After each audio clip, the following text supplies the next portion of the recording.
একাদশ শ্রেণীর প্রিয় শিক্ষার্থী বন্ধুরা, আশা করছি তোমরা সকলে ভালো আছো, সুস্থ আছো।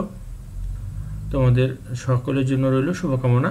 শিক্ষার্থী বন্ধুরা, তোমরা জানো আমরা বিগত 6টি ক্লাসে আমরা অর্থের সময়মূল্য অথবা টাইম ভ্যালু অফ মানি এই অধ্যায়টি নিয়ে আমরা আলোচনা করেছি এবং বেশ কিছু গাণিতিক সমস্যাও সমাধান করেছি। তো আমি আশা করছি তোমরা গত অধ্যায়টি অর্থাৎ অর্থের সময়মূল্য এই অধ্যায়টি ভালো করে বুঝেছো এবং গত অধ্যায় থেকে কিন্তু সব ধরনের অঙ্কই তোমাদেরকে করানো হয়েছে এবং প্রত্যেকটি অঙ্ক কিন্তু স্টেপ বাই স্টেপ খুব সুন্দর করে বুঝিয়ে দেওয়া হয়েছে। তো আজকে আমরা নতুন একটি অধ্যায় শুরু করব। এই অধ্যায়টির নাম হচ্ছে অর্থের সময়মূল্য, এটির নাম হচ্ছে আমাদের দীর্ঘমেয়াদী অর্থায়ন। তো আজকে যেহেতু এটি প্রথম ক্লাস, আমি আজকে এই চ্যাপ্টারের থিওরি নিয়ে আলোচনা করব। বেশ কিছু আমাদের দীর্ঘমেয়াদী অর্থায়ন বলতে কি বুঝি, দীর্ঘমেয়াদী অর্থায়নের বৈশিষ্ট্য কি এবং এই দীর্ঘমেয়াদী অর্থায়নের সুবিধাসমূহ কি, অসুবিধাসমূহ কি, দীর্ঘমেয়াদী অর্থায়ন কোন কোন উৎস থেকে করা যায়, এগুলো নিয়ে আমরা আলোচনা করব। শিক্ষার্থী বন্ধুরা, তো চলো আমরা আমাদের ক্লাসে যাই এবং ক্লাসটি শুরু করি।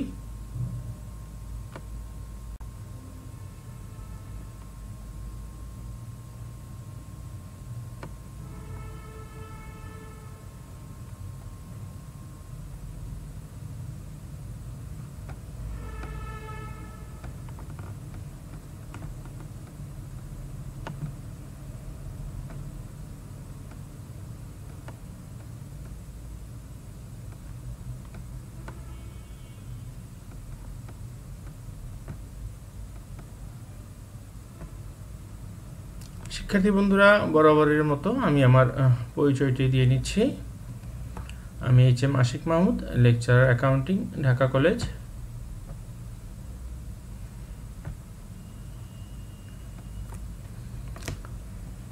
আমার আজকে এই ক্লাসটি তোমাদের একাদশ শ্রেণীর জন্য এবং আমি যে সাবজেক্টটির উপর ক্লাস নেব সেই সাবজেক্টের নাম হচ্ছে ফিন্যান্স, ব্যাংকিং ও বিমা।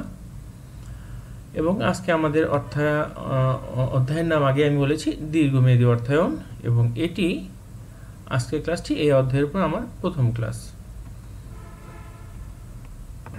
তো চলো শিক্ষার্থী বন্ধুরা, আমরা আগে জানি যে দীর্ঘমেয়াদী অর্থায়নের ধারণা অথবা দীর্ঘমেয়াদী অর্থায়ন কাকে বলে। সাধারণত অনেক সময় দেখা যায় ব্যবসা সম্প্রসারণের প্রয়োজন হয়ে পড়ে অথবা ব্যবসার আর ফিক্সড কিছু আসবাবপত্র অথবা তোমার দালান কোঠা, জায়গা জমি অথবা এমন কোনো জিনিস আমাদের ক্রয় করতে হয় যার আসলে মূল্য অনেক বেশি। সেই ক্ষেত্রে আমাদের দীর্ঘমেয়াদী অর্থায়নের কথা চিন্তা করতে হয়। সাধারণত দীর্ঘমেয়াদী অর্থায়ন হয় 5 থেকে 15 বছর বা তার বেশি হতে পারে, সর্বনিম্ন 5 বছর, এর চাইতে বেশি সাধারণত 15 বছর হয়ে থাকে। অর্থাৎ যে অর্থায়নটা 5 থেকে শুরু হয় এবং সেটি 15 বছর, সাধারণত 15 বছরের মধ্যে পরিশোধ করতে হয়, সেটিকে আমরা দীর্ঘমেয়াদী অর্থায়ন বলা হয়ে থাকে। এবং এটি দিয়ে আমাদের যখন খুব বেশি অর্থের দরকার হয় এবং দেখা যাচ্ছে যে আমাদের এবং বেশি সময় ধরে আমরা পরিশোধ করতে পারবো, সেক্ষেত্রে আমরা দীর্ঘমেয়াদী অর্থায়নের দিকে ধাবিত হই। আর দীর্ঘমেয়াদী অর্থায়ন কিন্তু সাধারণত দেখা যায় যে ছোট যে ব্যবসায়িক প্রতিষ্ঠান যেগুলো আছে সেগুলো কিন্তু আসলে দীর্ঘমেয়াদী অর্থায়ন খুবই কম থাকে। সাধারণত বড় কোম্পানি যেগুলো আছে তারাই আসলে বড় ব্যবসায়ীরা দীর্ঘমেয়াদী অর্থায়নের দিকে যায়। তো চলো আমরা দীর্ঘমেয়াদী অর্থায়নে সাধারণভাবে কি বলা হয় সেটি একটু দেখি। দীর্ঘমেয়াদী অর্থায়ন বলতে এমন উৎসকে নির্দেশ করা হয় যে উৎস থেকে দীর্ঘ সময়ের জন্য সাধারণত 5 থেকে 15 বছরের জন্য অর্থের সংস্থান করা হয় এবং সুবিধামতো বা চুক্তি অনুযায়ী উক্ত অর্থ পরিশোধ করা হয়। শিক্ষার্থী বন্ধুরা, তার মানে দীর্ঘমেয়াদী অর্থায়ন বলতে আমরা কি বুঝলাম? যখন কোনো নতুন ব্যবসা স্থাপনের দরকার হয় অথবা ব্যবসা সম্প্রসারণের দরকার হয় অথবা ব্যবসার আসবাবপত্র, দালান কোঠা অথবা জায়গা জমি কেনার দরকার হয়, তখন সাধারণত দীর্ঘমেয়াদী অর্থায়নের দিকে ধাবিত হয়। এবং সাধারণত বড় বড় কোম্পানিগুলো দীর্ঘমেয়াদী অর্থায়নের দিকে ধাবিত হয়। ছোট কোম্পানিগুলো যে দীর্ঘমেয়াদী অর্থায়নের দিকে যায় না তা কিন্তু না, সাধারণত দেখা যায় বড় কোম্পানিগুলোই দীর্ঘমেয়াদী অর্থায়নের দিকে ধাবিত হয়। এবং এই অর্থায়নটা সাধারণত 5 থেকে 15 বছরের জন্য করা হয়ে থাকে এবং সাধারণত এই অর্থায়নের সুদের হার স্বল্পমেয়াদী অর্থায়নের চাইতে কম থাকে। স্বল্পমেয়াদী অর্থায়নে কিন্তু কম সময়ের জন্য ঋণটা দেওয়া হয়, কিন্তু সুদের হার থাকে বেশি। আর দীর্ঘমেয়াদী অর্থায়নে কিন্তু দীর্ঘমেয়াদী ঋণটা দেওয়া হয় এবং সুদের হার থাকে সাধারণত স্বল্পমেয়াদী অর্থায়নের চাইতে কম।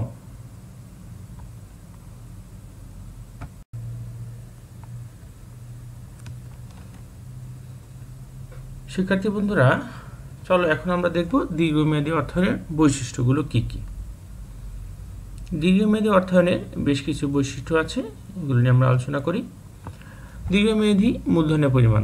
দেখো, সাধারণত তোমাদের মূলধনের পরিমাণ সাধারণত দেখা যায় এই বেশি হয়ে থাকে, কারণ এটি দীর্ঘমেয়াদে পরিশোধ করা হয় এবং সাধারণত ব্যবসা সম্প্রসারণের ক্ষেত্রে অথবা নতুন ব্যবসা স্থাপনের ক্ষেত্রে অথবা তোমার আসবাবপত্র, মেশিনারিজ, জমি জমা অথবা দালান কোঠা ক্রয়ের ক্ষেত্রে যেহেতু আমরা দীর্ঘমেয়াদী অর্থায়নের দিকে যাই এবং অর্থায়নের পরিমাণটা সাধারণত অনেক বেশি হয়ে থাকে। তহবিলের ব্যবহার।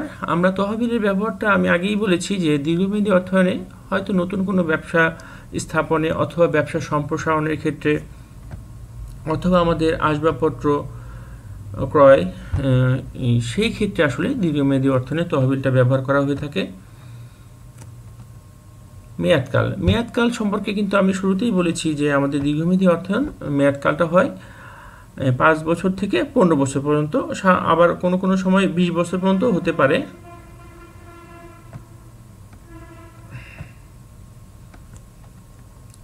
এই হচ্ছে জামানত। দেখো, দীর্ঘমেয়াদী অর্থায়ন কিন্তু দুইভাবে হতে পারে। একটি হচ্ছে মালিক পক্ষ থেকে কিন্তু আমরা দীর্ঘমেয়াদী অর্থায়ন পেতে পারি। সাধারণত অনেক সময় দেখা যায় যে মালিক তার নিজের কোনো অর্থায়নের উৎস থেকে অর্থায়ন করে থাকেন।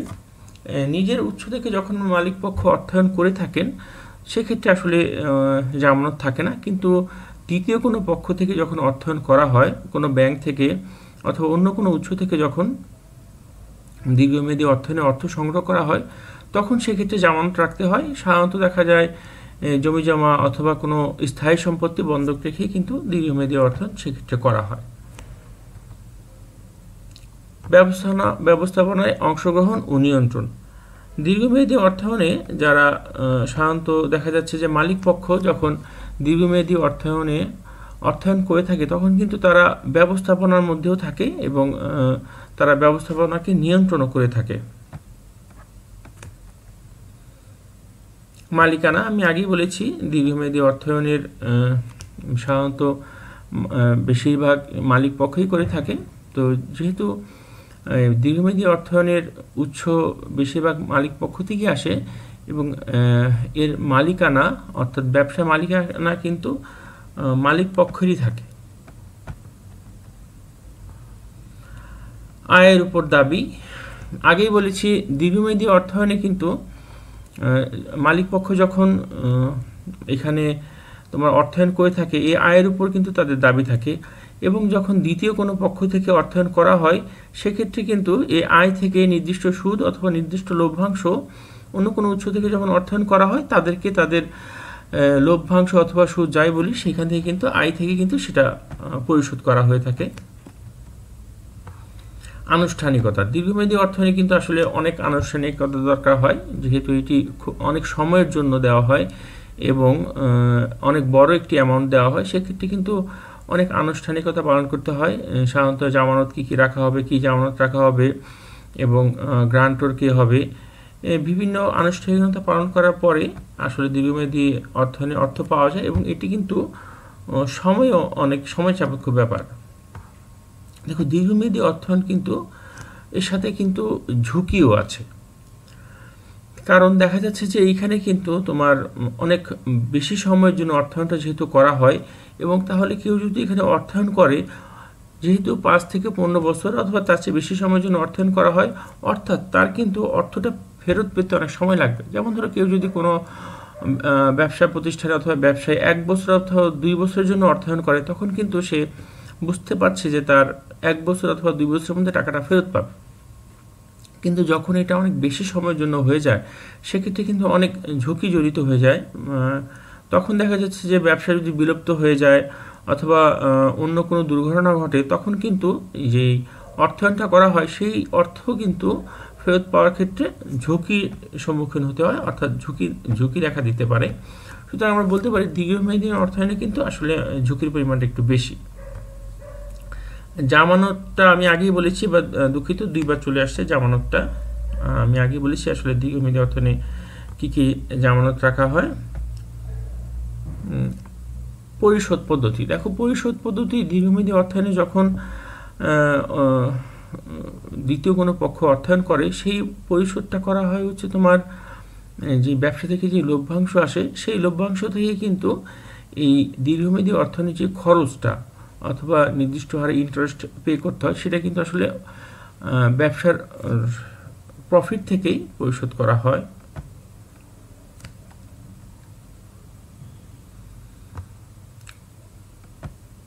মূলধন বাজারের হাতিয়ার, এই দীর্ঘমেয়াদী অর্থায়ন কিন্তু আবার মূলধন বাজারের হাতিয়ার। দেখো দীর্ঘমেয়াদী অর্থায়নে কিন্তু শেয়ার আছে এবং বন্ড আছে, এবং এই শেয়ার এবং বন্ড কিন্তু মূলধন বাজারে ক্রয় বিক্রয় করা হয়, অর্থাৎ মূলধন বাজার নিয়ন্ত্রণ করতে কিন্তু ওই দীর্ঘমেয়াদী অর্থায়নের একটি প্রভাব আমরা লক্ষ্য করি। চিরন্তন ঋণ, দীর্ঘমেয়াদীতে কিন্তু আসলে যে ঋণটা নেওয়া হয় সেটি যখন দুই ধরনের ঋণ হতে পারে, একটি হচ্ছে সাধারণ ঋণ, আরেকটি হচ্ছে ইকুইটি। তো ইকুইটির ক্ষেত্রে কিন্তু সাধারণত সেটি আসলে ব্যবসায় প্রফিট হলে সেই প্রফিট থেকে কিন্তু তাদেরকে একটি প্রফিটের শেয়ার মালিকদের প্রফিটের একটি অংশ দিতে হয়, এবং যখন ঋণের মাধ্যমে তোমার অর্থায়নটা করা হয় তখন কিন্তু এই ঋণটা পরিশোধ করতে হয়, এবং এই ঋণের অ্যাগেনস্টে কিন্তু আবার একটি আমরা নির্দিষ্ট হারে সুদও প্রদান করতে হয়। নমনীয়তা, দেখো নমনীয়তা মানে হচ্ছে দীর্ঘমেয়াদীতে কিন্তু আমরা অনেক সময় পাওয়া যায়, তখন কিন্তু অর্থায়নের ব্যাপারটা যে একটি নির্দিষ্ট ক্ষেত্রে যেই অর্থায়নের জন্য এই ঋণটা নেওয়া হয় অথবা যে উদ্দেশ্যে নেওয়া হয় সেই উদ্দেশ্যে যখন দেখা যায় যে বেশি পরিমাণে আমরা ঋণটা পাই, সেই উদ্দেশ্যের বাইরেও কিন্তু সেটি ব্যবহার করা হয়। অর্থাৎ স্বল্পমেয়াদী ঋণের ক্ষেত্রেও কিন্তু অনেক সময় দীর্ঘমেয়াদীর যে অতিরিক্ত অর্থ সেটি কিন্তু ব্যবহার করা হয়ে থাকে। অথবা দেখা যাচ্ছে যে নির্দিষ্ট কোনো আসবাবপত্র অথবা মেশিনারিজ কেনার জন্য দীর্ঘমেয়াদী ঋণ নেওয়া হলো, সেটি দেখা যায় অনেক সময় যে তার ঋণের কিছু অংশ টাকা দিয়ে সেটি কিন্তু আমাদের কার্য উদ্ধার হয়ে যায়, তখন কিন্তু বাকি টাকা অন্য খাতে অথবা অন্য উৎসে কিন্তু সেটি অন্য কোনো কাজে লাগানো যেতে পারে। আয়ের উপর দাবি, এটি আসলে 2 বার লেখা হয়ে গেছে, আমি আগেই বলেছি আয়ের উপর দাবি থাকে সাধারণত মালিক পক্ষের। এখানে যারা মালিক পক্ষ তারাই ব্যবস্থাপনায় থাকে, এবং দীর্ঘমেয়াদী অর্থায়নে কিন্তু মালিক পক্ষের অনেক বড় একটি অবদান থাকে। তো আয়ের উপর দাবিটা সাধারণত মালিক পক্ষ থাকে, এবং ঋণের মাধ্যমে যেই অর্থায়নটা করা হয় সেই ক্ষেত্রে আয় থেকে এই ঋণের যে খরচ সেটি পরিশোধ করা হয়।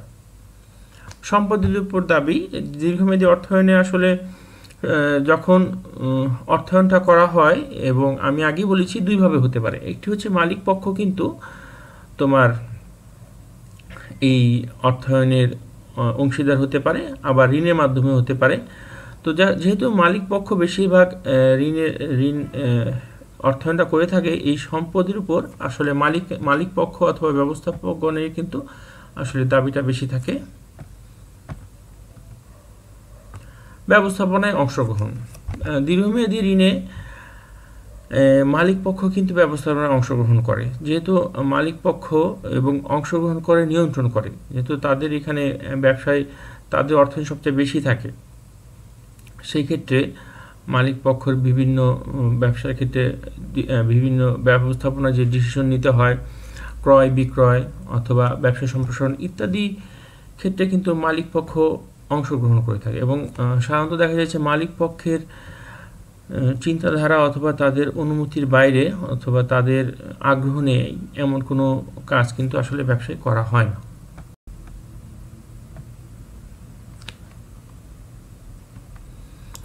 শিক্ষার্থী বন্ধুরা, এখন আমরা দেখব দীর্ঘমেয়াদী অর্থায়নের উদ্দেশ্য বা গুরুত্ব।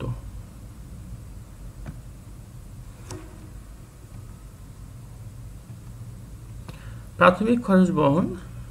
যখন কোনো ব্যবসা প্রতিষ্ঠানের প্রাথমিক কিছু খরচ আছে, দলিলের খরচ, কোনো নতুন কিছু স্থাপনের খরচ, সেই ক্ষেত্রে এই প্রাথমিক খরচ কিন্তু দীর্ঘমেয়াদী অর্থায়ন থেকে করা হয়ে থাকে। নির্মাণ ব্যয়, আমি আগেই বলেছি যে দীর্ঘমেয়াদী অর্থায়নের ক্ষেত্রে অনেক সময় দেখা যায় যে আমাদের নতুন কোনো স্থাপনার ক্ষেত্রে, কোনো বিল্ডিং তৈরির ক্ষেত্রে, সেই ক্ষেত্রে কিন্তু দীর্ঘমেয়াদী অর্থায়ন থেকে অর্থায়ন করা হয়। সুতরাং নির্মাণ ব্যয়ও কিন্তু আমাদের দীর্ঘমেয়াদী অর্থায়ন থেকে আমরা করতে পারি। দীর্ঘমেয়াদী পরিকল্পনা বাস্তবায়ন, যখন অনেক বড় কোনো পরিকল্পনা থাকে, সাধারণত বেশি সময়ের জন্য, দেখো তোমার পরিকল্পনায় যদি হয়ে যায় 5-7 বছরের বেশি, সেই ক্ষেত্রে কিন্তু স্বল্পমেয়াদী অর্থায়ন কিন্তু সেখানে কাজ করবে না। যেহেতু আমাদের দীর্ঘমেয়াদী পরিকল্পনা বাস্তবায়ন করা দরকার, সেক্ষেত্রে আমরা দীর্ঘমেয়াদী অর্থায়ন থেকে অর্থায়ন করে আমরা পরিকল্পনা বাস্তবায়ন করতে পারি। প্রতিযোগিতা মোকাবেলাকরণ, অনেক সময় দেখা যায় যে আমাদের প্রোডাক্টের মার্কেটে দেখা যাচ্ছে সেম প্রোডাক্ট, সেম প্রাইসের প্রোডাক্ট, একটু গুণগত মান ভালো, অথবা দেখা যায় যে একই রকম প্রোডাক্ট কিন্তু একটু প্রাইস কম। সেক্ষেত্রে কিন্তু আমাদের প্রতিযোগিতা মোকাবেলা করতে হয়। সেক্ষেত্রে কিন্তু আমাদের প্রোডাক্টের ডিজাইন চেঞ্জ করতে হয়, আমাদের গুণগত মান চেঞ্জ করতে হয়, অ্যাডভার্টাইজমেন্ট করতে হয়। এই প্রতিযোগিতা মোকাবেলা করতে গেলে কিন্তু আবার প্রচুর খরচেরও ব্যাপার আছে। যেহেতু নতুন একটা প্রোডাক্ট আমরা মার্কেটে নিয়ে আসবো এবং তার একটি ডিজাইনে হয়তো কিছু চেঞ্জ করতে হতে পারে এবং হয়তো গুণগত মানও চেঞ্জ করতে হতে পারে, আবার বিজ্ঞাপন খরচও আছে। সব প্রতিযোগিতা মোকাবেলা করার ক্ষেত্রে আমরা দীর্ঘমেয়াদী অর্থায়ন থেকে কিন্তু আমরা প্রতিযোগিতা মোকাবেলার কাজটা করতে পারি। স্থায়ী সম্পত্তি পুনঃস্থাপন, দেখো আমরা যখন কোনো স্থায়ী সম্পত্তি ক্ষেত্রে যখন কোনো বড় কোনো বিনিয়োগ করতে হয়, অথবা কোনো সম্পত্তি আমাদের দেখা যাচ্ছে যে একটি নির্দিষ্ট সময় পরে অবচয়ের কারণে অকেজ হয়ে পড়েছে, তখন আমাদের নতুন সম্পত্তি অথবা নতুন মেশিন অথবা নতুন কোনো বিল্ডিংই আমাদের হয়তো স্থাপন করতে হয়। সেই ক্ষেত্রে কিন্তু আমাদের অনেক বেশি অর্থায়নের প্রয়োজন পড়ে, তখন সেক্ষেত্রে আমরা কিন্তু দীর্ঘমেয়াদী অর্থায়ন থেকে অর্থায়ন করতে পারি। আধুনিকীকরণ, সম্প্রসারণ এবং সম্পত্তির উন্নয়ন, আমি আগেই বলেছিলাম যে হয়তো প্রতিযোগিতা মোকাবেলাকরণের ক্ষেত্রে আমাদের দীর্ঘমেয়াদী অর্থায়ন থেকে অর্থায়ন করতে পারি, আবার অনেক সময় কিন্তু আমাদের প্রতিষ্ঠান আধুনিকরণের দরকার হতে পারে। যেমন ধরো এক সময় কিন্তু সব জায়গায় টাইপরাইটার মেশিন ছিল, কিন্তু দেখা গেল যে এই টাইপরাইটার মেশিনে সময় লাগে অনেক বেশি এবং ভুল হওয়ার সম্ভাবনা থাকে, আবার ধরো কপি পেস্ট করা যায় না। একই জিনিস যদি তোমার দ্বিতীয়বার দরকার পড়ে, তখন আবার নতুন করে টাইপ করতে হয়। সেক্ষেত্রে তোমার কম্পিউটার কিন্তু এই সমস্যাটা সমাধান করে দিতে পারে। কম্পিউটারের ক্ষেত্রে কিন্তু তোমার দেখা যাচ্ছে যে কোনো জিনিস একবার টাইপ করলে সেটা কিন্তু দ্বিতীয়বার টাইপ করতে হচ্ছে না, এবং তোমার সেইখানে কিন্তু ভুল হওয়ার সম্ভাবনাও কম, এবং ভুল ত্রুটি কিন্তু আবার এডিট করে ঠিক করা যায়। তো এই যে আধুনিকরণের ক্ষেত্রে কিন্তু আবার দেখা যাচ্ছে কোনো একটি প্রতিষ্ঠানে শত শত টাইপরাইটার মেশিন ছিল, তো একসময় দেখা যাচ্ছে সেগুলো অকেজো হয়ে যাচ্ছে। তখন কি করতে হবে? আমাদের নতুন মেশিন আনতে হবে, কম্পিউটার আনতে হবে, প্রিন্টার আনতে হবে। এই আধুনিকরণের ক্ষেত্রে কিন্তু আমাদের দীর্ঘমেয়াদী অর্থায়ন থেকে অর্থায়ন করতে পারি। আবার কোনো ব্যবসার সম্প্রসারণ এবং মূলধনী সম্পত্তির উন্নয়ন, সেক্ষেত্রে কিন্তু আমরা দীর্ঘমেয়াদী অর্থায়ন থেকে অর্থায়ন করতে পারি।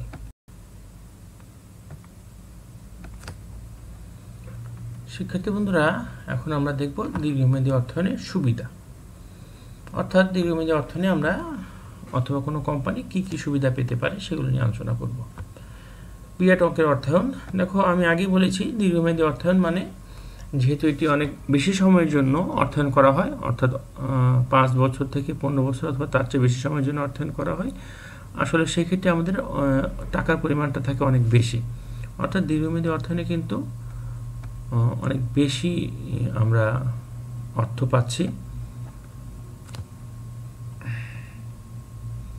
নগদ প্রবাহ ও ঋণ পরিশোধের সমন্বয়, দেখো আমাদের এখানে কিন্তু দীর্ঘমেয়াদী অর্থায়নে যেহেতু আমরা অনেক বেশি পরিমাণ ঋণ নিতে পারছি এবং সময় অনেক বেশি পাচ্ছি, সেক্ষেত্রে আমরা ঋণ পরিশোধের কিন্তু সমন্বয় করতে পারি। দেখা যাচ্ছে যে আমাদের এই প্রথম বছর নির্দিষ্ট পরিমাণ ঋণের উপর ঋণ এবং ইন্টারেস্ট পরিশোধ করতে হতো, কিন্তু দেখা যাচ্ছে যে প্রথম বছর না পারলেও পরের বছর ব্যবসায় ভালো প্রফিট করতে পারলে সেক্ষেত্রে দেখা যাচ্ছে যে আমরা পরের বছর বেশি টাকা পরিশোধ করে আমরা সমন্বয় করতে পারছি, যেহেতু আমাদের সময়টা অনেক বেশি। সুতরাং এক বছর হয়তো কিছু ব্যবসায় যদি একটু প্রফিট কম হয় সেক্ষেত্রে কিছু কম দিয়ে পরের বছর কিন্তু বেশি দিয়ে আমরা সেটি সমন্বয় করতে পারছি। এবং নগদ প্রবাহর কিন্তু যে আমাদের লিকুইড অর্থর দরকার, সেক্ষেত্রে কিন্তু দীর্ঘমেয়াদী অর্থায়নের কারণে কিন্তু আমাদের লিকুইড অর্থের কিন্তু একটি সমস্যা আমরা সমাধান করতে পারছি। আয় সংরক্ষণ, দেখো দীর্ঘমেয়াদী অর্থায়নে কিন্তু আমরা আয় সংরক্ষণ করতে পারি, এবং যেহেতু আমাদের অনেক সময় পাচ্ছি, অনেক বেশি সময় আমরা ধরে আমরা আমাদের ইন্টারেস্ট এবং ঋণের টাকা পরিশোধ করতে পারছি, সেক্ষেত্রে কিন্তু আমরা যে অতিরিক্ত আয় ঋণের টাকা এবং ইন্টারেস্ট পরিশোধ করার পর সেটি কিন্তু সংরক্ষণের একটি সুযোগ আমাদের থাকছে। আয়কর হ্রাস, আয়কর হ্রাসের ক্ষেত্রে দেখো যে আমরা যে দীর্ঘমেয়াদী অর্থায়নে যে ইন্টারেস্ট প্রদান করতে হয় অথবা যে সুদটা প্রদান করতে হয়, সেটা কিন্তু এই সুদ কিন্তু কর বাদযোগ্য। অর্থাৎ তোমার কোনো একটি দীর্ঘমেয়াদী অর্থায়ন থেকে অর্থায়নের কারণে যদি কোনো জায়গায় সাপোজ ধরো 10,000 টাকা, 20,000 টাকা অথবা 1 লক্ষ 2 লক্ষ টাকা প্রফিট আসলো, এখন এই যে তোমার এখান থেকে যদি তোমার দেখা যাচ্ছে যে 1 লক্ষ টাকা প্রফিট হলো, তোমার ইন্টারেস্ট পরিশোধ করতে হচ্ছে 20,000 টাকা, এই 20,000 টাকা ইন্টারেস্ট পরিশোধ করলে কিন্তু এই 20,000 টাকার উপর ট্যাক্স দিতে হচ্ছে না। অর্থাৎ তুমি কিন্তু এই ইন্টারেস্ট পরিশোধ হচ্ছে তোমার একটা খরচ, সেই খরচের কারণে কিন্তু তোমার আয়করটা কম দিতে হচ্ছে। এই আয়কর কম দেওয়ার কারণে কিন্তু তোমার খরচটাও কমছে। আমি তোমাদেরকে বুঝাতে পারছি কিনা, যেমন একটু বুঝিয়ে দেই। যেমন কোনো ব্যক্তি যদি সম্পূর্ণ অর্থায়ন নিজে থেকে করে, তাহলে দেখা যাচ্ছে যে তার ব্যবসা থেকে যে প্রফিট হবে, ধরো 1 লক্ষ টাকার প্রফিট হলো, তাহলে এই 1 লক্ষ টাকার পুরো টাকাই কিন্তু এর উপরে কিন্তু ট্যাক্স দিতে হবে। কিন্তু দেখা যাচ্ছে যে এই অর্থটা সে কোনো এক জায়গা থেকে ঋণ এনেছে, এই ঋণ আনার কারণে তার 1 লক্ষ টাকাই প্রফিট হলো, কিন্তু তোমার 1 লক্ষ টাকা প্রফিট হয়েছে, কিন্তু এখানে ইন্টারেস্ট দিতে হচ্ছে আবার ধরো 20,000 টাকা। তাহলে কিন্তু তোমার এই 20,000 টাকা যে ইন্টারেস্ট দিচ্ছ, এটা কিন্তু তোমার খরচ। এইটি খরচ দেখানোর ফলে তোমার কিন্তু ফাইনালি ট্যাক্স দিতে হচ্ছে 80,000 টাকার উপরে। অর্থাৎ এই দীর্ঘমেয়াদী অর্থায়নের কারণে অন্য উৎস থেকে অর্থায়ন করলে কিন্তু তুমি ট্যাক্সটা একটু কম দিতে পারছো। দেউলিয়া হতে রক্ষা, দেউলিয়া হতে রক্ষা আসলে দীর্ঘমেয়াদী অর্থায়নের কারণে কিন্তু দেউলিয়া হতে রক্ষা পাওয়া সহজ। যেমন ধরো স্বল্পমেয়াদী অর্থায়নের ক্ষেত্রে কোনো একটি ব্যবসায় হয়তো 1 বছরের জন্য অর্থায়ন করা হলো, সেই ক্ষেত্রে কি হলো, সেই ক্ষেত্রে সে বড় কোনো অ্যামাউন্ট যদি নিয়ে আসে, সেই ক্ষেত্রে কি হলো, সে প্রফিট করতে পারলো না। প্রফিট করতে না পারলে দেখা যাচ্ছে যে তার যে ইন্টারেস্ট দিতে হচ্ছে, ইন্টারেস্ট পরিমাণ দেখা যাচ্ছে যে মূলধন থেকে পরিশোধ করতে হচ্ছে। তো সেই ক্ষেত্রে কি হয়, সেই ক্ষেত্রে দেউলিয়া হয়ে যাওয়ার একটা সম্ভাবনা থাকে।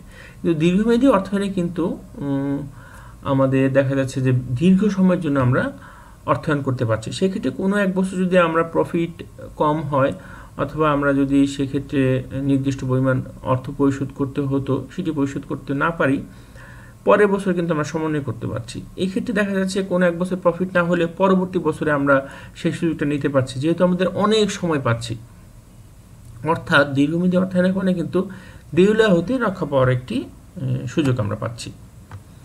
সহজে সংগ্রহ, সাধারণত দীর্ঘমেয়াদী অর্থায়নে সাধারণত অনেকে তোমরা ভাবতে পারো যে দীর্ঘমেয়াদী অর্থায়নে যেহেতু অনেক বেশি পরিমাণ টাকা দেওয়া হয়, সেক্ষেত্রে আসলে মনে হতে পারে যে এটি সংগ্রহ করা কঠিন। আসলে ব্যাংক এবং যে অন্যান্য যে আর্থিক প্রতিষ্ঠান যারা ঋণ দিয়ে থাকে, তারা কিন্তু বেশি পরিমাণ, তাদের উদ্দেশ্যই কিন্তু ঋণটা প্রদান করা। ব্যাংকের আসলে কোনো ব্যাংক যদি ঋণ প্রদান করতে না পারে, আসলে তার কিন্তু ইনকাম সোর্স কমে যায়। কারণ ব্যাংক ইনকাম করে কিভাবে, ব্যাংক ইনকাম করে ঋণ প্রদান করে, এবং ঋণের উপর যারা যে ইন্টারেস্টটা পায় এটি তাদের কিন্তু ইনকাম, এবং তারা যত বেশি ঋণ দিতে পারে সেক্ষেত্রে কিন্তু তাদের মুনাফার হার তত বেশি বাড়ে। তবে কথা হচ্ছে ব্যাংক এমন জায়গায় বিনিয়োগ করে যেই জায়গায় হচ্ছে, যেই স্থানে হতে তার টাকাটা ফেরত আসবে এবং প্রফিট সহ সুদ আসল সহ ব্যাংক ফেরত পাবে। সেক্ষেত্রে ব্যাংক যখন নিশ্চয়তা পায় কোনো একটি প্রতিষ্ঠানে বিনিয়োগ করলে সুদ আসলে সম্পূর্ণ টাকাটা ফেরত পাওয়া যাবে, তখন কিন্তু ব্যাংক তোমার যত অর্থ প্রয়োজন তারা আসলে অর্থায়ন করতে রাজি হয় এবং এটি কিন্তু সহজে সংগ্রহ করা যায়। এবং যেহেতু দীর্ঘমেয়াদী অর্থনে কিন্তু জামানত রাখতে হচ্ছে, তারা যে পরিমাণ অর্থ প্রদান করছে তার চেয়ে বেশি কিন্তু তারা স্থায়ী সম্পত্তির জামানত রাখছে। যেহেতু তারা জামানত রাখছে সেহেতু কিন্তু সহজে তারা ঋণ প্রদান করে। যে সকল ঋণের ক্ষেত্রে আসলে জামানত থাকে না সেই সকল ঋণ কিন্তু আসলে পাওয়া কঠিন। সেই ক্ষেত্রে ব্যাংক বিভিন্ন অথবা অন্য কোনো আর্থিক প্রতিষ্ঠান বিভিন্নভাবে তারা যাচাই করে আসলে জামানত ছাড়া এই অর্থটা যদি ফেরত পাওয়া যাবে কিনা। আর দীর্ঘমেয়াদী অর্থনে যেহেতু অনেক বেশি পরিমাণ অর্থ প্রদান করা হয় এবং বেশি সময়ের জন্য প্রদান করা হয়, সেক্ষেত্রে যেহেতু জামানত রাখা হয় এবং সহজে কিন্তু এই ঋণটা পাওয়া যায়। কম খরচে স্বল্পমেয়াদী অর্থায়নের চেয়ে দীর্ঘমেয়াদী অর্থায়নে কিন্তু সুদের হার কম থাকে। তারা যেহেতু অনেক বেশি পরিমাণ অর্থ সরবরাহ করে থাকে এবং ঋণ দিয়ে থাকে, সেক্ষেত্রে সুদের হার কম হলেও কিন্তু অনেক টাকা প্রফিট হয় এবং অনেক বেশি ইন্টারেস্ট পাওয়া যায়। সেই ক্ষেত্রে কিন্তু দীর্ঘমেয়াদী অর্থনীতি সুদের হার কম থাকে। যেহেতু সুদের হারটা কম থাকে অর্থাৎ তাহলে কিন্তু খরচটা কম হচ্ছে। দীর্ঘ সময়ের নিশ্চয়তা, আমি আগেই বলেছি, তুমি জানোই যে দীর্ঘমেয়াদী অর্থায়ন অর্থাৎ সময় অনেক বেশি দেওয়া হচ্ছে। স্বল্পমেয়াদী অর্থায়নের ক্ষেত্রে কম সময়ের মধ্যে তোমার টাকাটা পরিশোধ করতে হচ্ছে, সেক্ষেত্রে তোমার রিস্ক থেকে যাচ্ছে। কিন্তু দীর্ঘমেয়াদী অর্থায়নে কিন্তু অনেক বেশি সময় তোমাকে প্রদান করবে, সেক্ষেত্রে কিন্তু তুমি সময়ের নিশ্চয়তা পাচ্ছ, ভালো একটি অনেক বেশি সময় ধরে তুমি ঋণটা পরিশোধ করতে পারছো। পুনঃ অর্থের প্রয়োজন হয় না। দেখো, যখন কোনো স্বল্পমেয়াদী অর্থায়ন থেকে অর্থ সংগ্রহ করা হয় তখন সাধারণত কম পরিমাণ টাকা প্রদান করা হয় অথবা কম পরিমাণ ঋণ প্রদান করা হয়। তখন দেখা যায় যে কোনো একটি প্রতিষ্ঠান থেকে অথবা কোনো একটি ব্যাংক থেকে ঋণ নিয়ে আসার পরে আবার যখন টাকার দরকার হয় তখন কিন্তু আবার অন্য কোনো ব্যাংক অথবা অন্য কোনো আর্থিক প্রতিষ্ঠান থেকে কিন্তু ঋণ নিতে হয়। কিন্তু দীর্ঘমেয়াদী অর্থায়নে যেহেতু বেশি পরিমাণ ঋণ দেওয়া হয় এবং অনেক বেশি সময়ের জন্য বেশি পরিমাণ টাকা দেওয়া হচ্ছে, সুতরাং বারবার কিন্তু ঋণ নিতে হয় না। একবার নিলে সাধারণত আমাদের চাহিদাগুলো পূরণ হয়ে যায়। এরপর আমরা দেখব যে পয়েন্টটি আছে দীর্ঘমেয়াদী পরিকল্পনা বাস্তবায়ন। আমি আগেই বলেছি দীর্ঘমেয়াদী অর্থায়ন করা হয় সাধারণত দীর্ঘমেয়াদী পরিকল্পনা বাস্তবায়নের জন্য। অর্থাৎ আমাদের দীর্ঘমেয়াদী কোনো পরিকল্পনা যদি থাকে, নতুন কোনো ব্যবসা স্থাপন অথবা নতুন কোনো ব্যবসা সম্প্রসারণ অথবা দীর্ঘমেয়াদের কোনো মেশিনারিজ ক্রয়, সেক্ষেত্রে কিন্তু আমরা দীর্ঘমেয়াদী অর্থায়ন থেকে অর্থায়ন করে আমরা সেই সুযোগটা নিতে পারি। দীর্ঘমেয়াদী অর্থায়নে আমরা সুবিধা দেখলাম, বৈশিষ্ট্য দেখলাম। দীর্ঘমেয়াদী অর্থায়নে কিন্তু কিছু অসুবিধা বা সীমাবদ্ধতা রয়েছে। চলো আমরা এই অসুবিধা এবং সীমাবদ্ধতাগুলো সম্পর্কে একটু আলোচনা করি। সুদের পরিমাণটা বেশি। যেমন ধরো, দীর্ঘমেয়াদী অর্থায়নে কিন্তু প্রচুর পরিমাণে অর্থায়ন যখন করা হয় সাধারণত তখন এর উপরে কিন্তু তোমার ইন্টারেস্ট ধার্য করার কারণে কিন্তু ইন্টারেস্ট অনেক বেশি আসে। যেমন ধরো, স্বল্পমেয়াদী অর্থায়নের ক্ষেত্রে 1 লক্ষ টাকা ঋণ প্রদান করা হলো। এই 1 লক্ষ টাকার উপরে তোমার যদি 10% হারে ইন্টারেস্ট ধরো, সেই ক্ষেত্রে যে টাকা আসবে, তুমি যদি দীর্ঘমেয়াদী অর্থায়নের ক্ষেত্রে সাধারণত দেখা যাচ্ছে যে 10 লক্ষ 20 লক্ষ অথবা তার চাইতে বেশি যখন অর্থায়ন করা হবে, সেই ক্ষেত্রে যদি সুদের হারটা কমও হয় কিন্তু সুদের পরিমাণটা বেশি হবে। সেক্ষেত্রে সুদের হার যদি 8% হয় 7% হয় কিন্তু সুদের পরিমাণ বেশি হচ্ছে। দ্রুত পরিবর্তনশীল প্রযুক্তির প্রভাব। দীর্ঘমেয়াদী অর্থায়নে কিন্তু দেখা যাচ্ছে যে আমরা কোনো এক জায়গা থেকে কোনো একটা ব্যবসা করার জন্য 5 থেকে 15 বছরের জন্য আমরা ঋণ নিলাম। আমরা যে উদ্দেশ্যে আমরা ব্যবসাটা শুরু করলাম, দেখা যাচ্ছে যে এই দ্রুত প্রযুক্তি কিন্তু খুব দ্রুত চেঞ্জ হচ্ছে। তখন দেখা যাচ্ছে যে আমাদের যে উদ্দেশ্য, আমরা যে ব্যবসাটা করছি, দেখা যাচ্ছে যে 7 বছর পর আমাদের নতুন কোনো প্রযুক্তির কারণে আমাদের প্রোডাক্ট আর মার্কেটে চলতেছে না। তখন কিন্তু আমরা এই দীর্ঘমেয়াদী ঋণটা কিন্তু আমাদের বোঝা হয়ে যাচ্ছে। যেমন ধরো, একসময় কিন্তু আমরা যে মোবাইলগুলো ইউজ করতাম ফিচার্ড ফোন ছিল। তো কেউ যদি ফিচার্ড ফোন মানে বাটন ফোন যেগুলো ছিল, এরপরে দেখো চেঞ্জ হয়ে কিন্তু এখন যে আমাদের আসলে বাটনলেস ফোনগুলো চলে আসছে মার্কেটে। তো এখন ধরো কেউ যদি আজকে থেকে 5-7 বছর আগে কেউ সেই দীর্ঘমেয়াদী অর্থায়নের মাধ্যমে অর্থায়ন করলো, অর্থায়ন করার পর সে চিন্তা করলো যে আগামী 15 বছরের সে এই ধরনের ব্যবসা করবে এবং মার্কেটে সে এই ফোনগুলো সেল করবে। সেই ক্ষেত্রে কী হলো, সে সেই ধরনের কাঁচামাল সংগ্রহ করলো, অর্থায়ন করলো, সে ল্যান্ড কিনলো, সে ওই ধরনের মেশিনারিজ কিনলো ওই ফিচার ফোন তৈরি করার জন্য, এবং সে এই কাঁচামাল সংগ্রহ করলো এবং সে প্রচুর পরিমাণে ফোন উৎপাদন করলো। করার পর দেখা গেল যে এই প্রযুক্তির চেঞ্জের কারণে সে কিন্তু দেখা যাচ্ছে যে এই ফোনগুলো তারা চলছে না। সে কাঁচামাল কিনে রেখেছে, তার যে মেশিনারিজগুলো আছে সেগুলো কিন্তু ফিচার ফোন তৈরি করার উপযোগী। সে কিন্তু যেই নতুন যেই প্রোডাক্টগুলো মার্কেটে চলে আসে সেই ধরনের প্রোডাক্ট কিন্তু সে উৎপাদন করতে পারছে না। তখন কিন্তু তার এই যে ঋণ নিয়ে সে এই ইনভেস্ট করলো, এই মেশিনারিজ কিনলো, সে কিন্তু কাঁচামাল কিনলো এবং অনেক সে তৈরি করে রাখলো পরবর্তীতে বিক্রি করার জন্য, তখন কিন্তু দেখা যাচ্ছে এই প্রযুক্তির পরিবর্তনের কারণে কিন্তু সে অসুবিধায় পড়ে গেল। তার যে ব্যবসার উদ্দেশ্য ছিল সেই উদ্দেশ্য কিন্তু সাকসেসফুল হচ্ছে না। সুতরাং দীর্ঘমেয়াদী অর্থায়ন করতে গেলে কিন্তু তুমি হয়তো 15 বছরের জন্য কোনো এক জায়গায় অর্থায়ন করছো, তোমার কিন্তু চিন্তা করতে হবে আসলে এই ধরনের প্রোডাক্ট আগামী 15 বছর পর্যন্ত চলবে কিনা। যদি না চলে তাহলে কি অর্থায়ন করা যাবে, কিন্তু আমাদের এই অর্থায়ন মানে ঋণ আমরা নিলাম, কিন্তু যখন আমরা বিনিয়োগ করব সেই ক্ষেত্রে কিন্তু ভেবে চিন্তে বিনিয়োগ করতে হবে।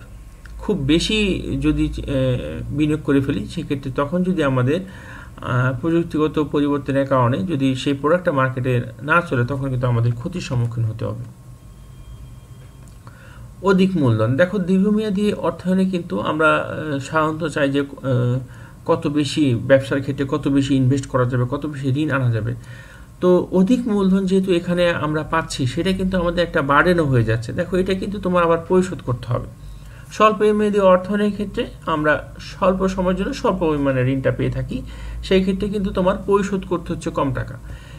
আর দীর্ঘমেয়াদী অর্থায়নের ক্ষেত্রে কিন্তু তুমি অনেক বেশি সময় পাচ্ছ, মূলধন অনেক বেশি পাচ্ছ, কিন্তু তোমার পরিশোধও করতে হবে কিন্তু অধিক পরিমাণ টাকা। সুতরাং আমাদের কিন্তু সেটি এক সময় দেখা যাচ্ছে যদি ব্যবসা আমাদের তেমন প্রফিট না হয় সেক্ষেত্রে কিন্তু এই ঋণটা কিন্তু আমাদের বার্ডেন হয়ে যাচ্ছে, এই ঋণটা কিন্তু তোমার পরিশোধ করতে হবে।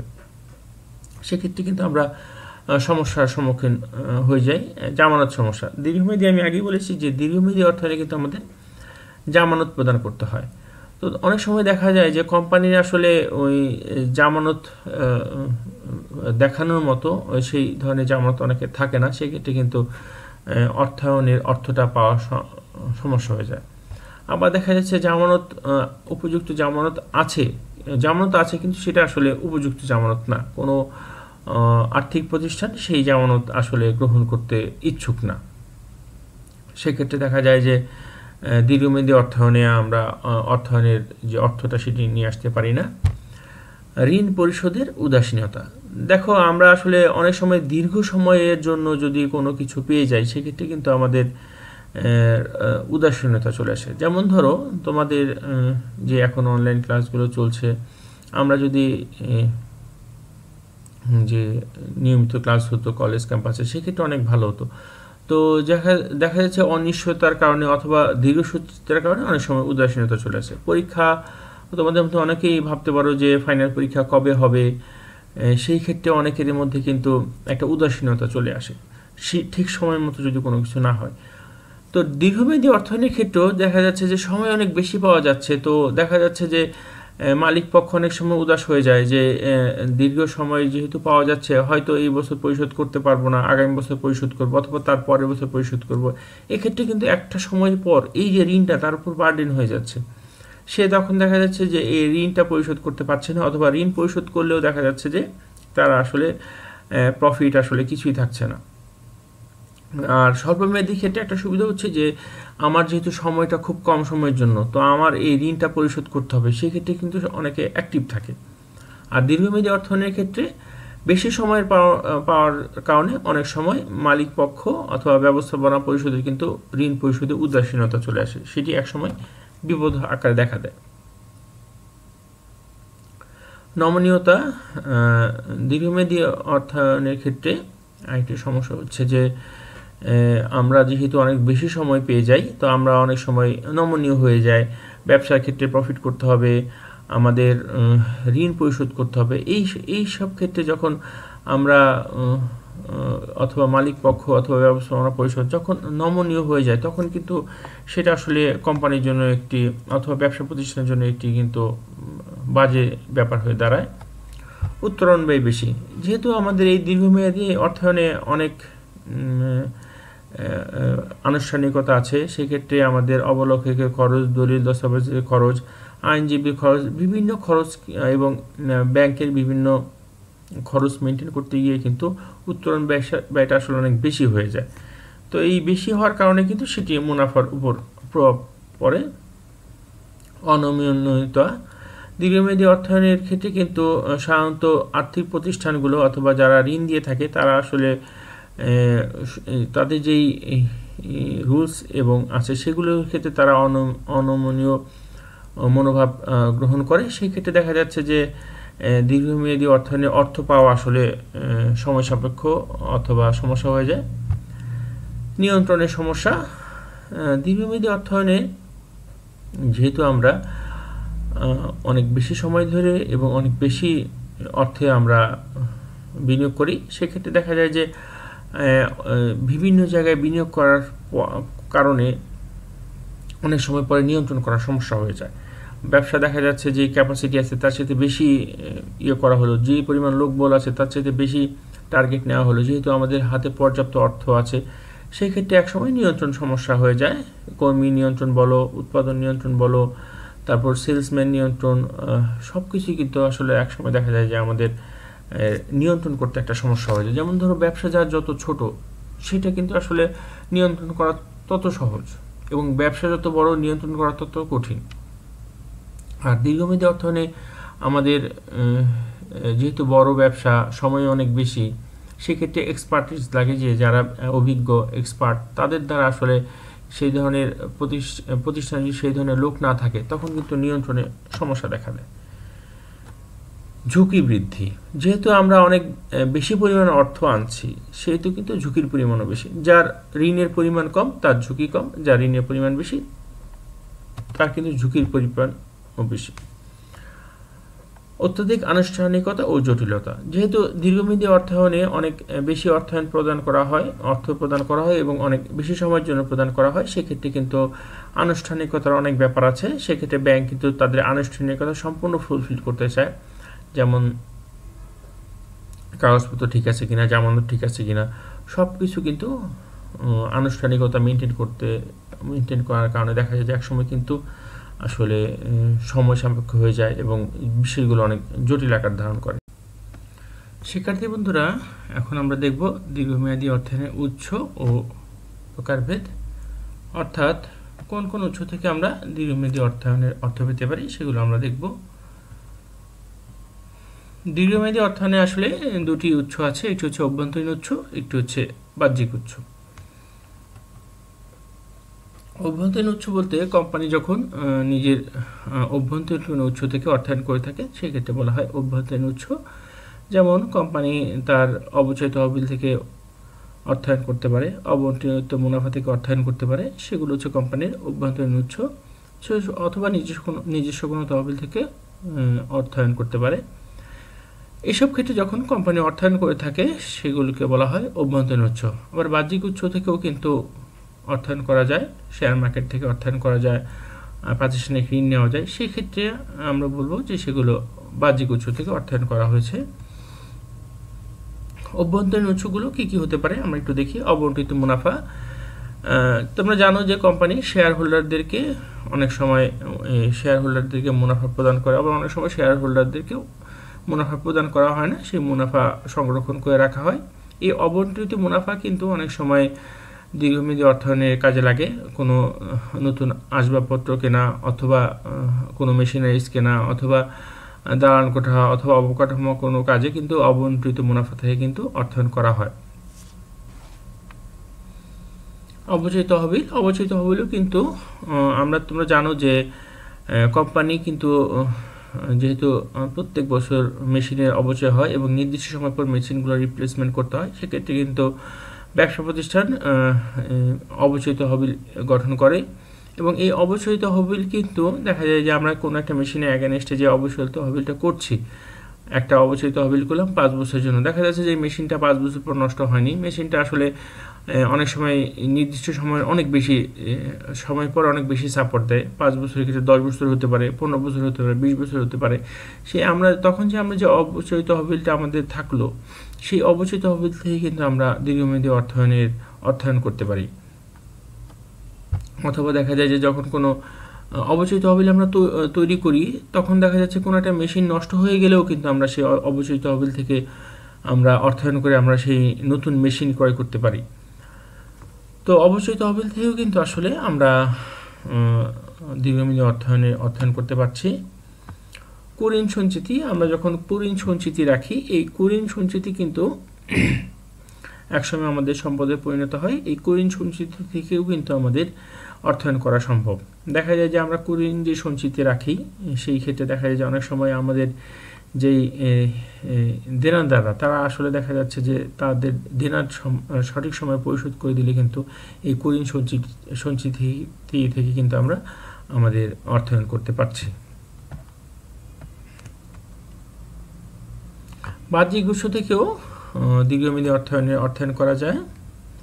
মূলধন বাজার, দেখো মূলধন বাজারের সাধারণত শেয়ারের বিক্রির মাধ্যমে, বন্ড বিক্রির মাধ্যমে অথবা অগ্রাধিকার শেয়ার বিক্রির মাধ্যমে কিন্তু মূলধন বাজার থেকে অর্থায়ন করা যায়। সেক্ষেত্রে মূলধন বাজারের ক্ষেত্রে থেকে যদি আমরা শেয়ার বিক্রির মাধ্যমে যদি অর্থায়ন করি, সেক্ষেত্রে কিন্তু আমাদের শেয়ার হোল্ডারদের কিন্তু লাভের একটি নির্দিষ্ট অংশ প্রদান করতে হয়।